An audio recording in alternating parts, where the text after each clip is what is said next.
ప్రపంచంలో the biggest YouTuber ఎవరంటే mister beast.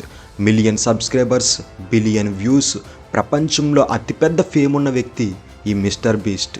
ఈ మిస్టర్ బీస్ట్ ప్రపంచానికే తెలియక ముందు, తన యూట్యూబ్ ఛానల్ పాపులర్ అవ్వకముందు తన యూట్యూబ్ ఛానల్ బ్యానర్లో ఏముండేదో మీకు తెలుసా?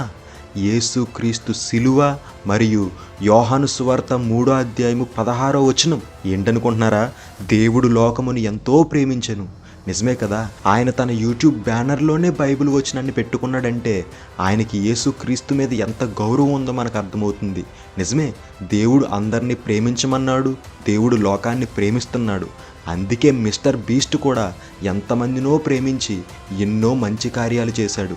ఈరోజు ఇన్ని మంచి కార్యాలు ఆయన చేస్తున్నాడంటే దానికి పునాది బైబిల్ అని చెప్పక తప్పదు. ప్రపంచాన్నే ఇన్ఫ్లుయెన్స్ చేసిన పర్సన్నే ఇన్ఫ్లుయెన్స్ చేసిన పుస్తకం ఏంటయ్యా అంటే బైబుల్.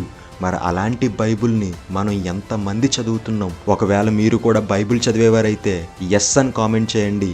ఈ వీడియోని అనేకులకి షేర్ చేసి ఈ విషయాన్ని ప్రతి ఒక్కరికి తెలియచేయండి. దేవునికి మహిమ కలుగును గాక.